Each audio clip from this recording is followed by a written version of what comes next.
Hello everyone, how to set the system real-time clock.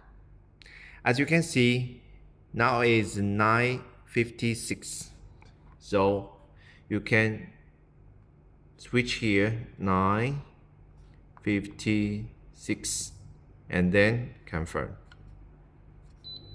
Okay, 9:56.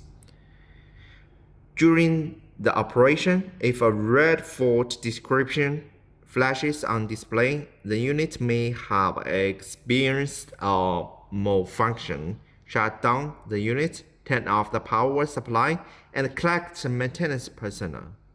For fault code, please refer to the fault code information in the heat pump instruction manual. Thank you.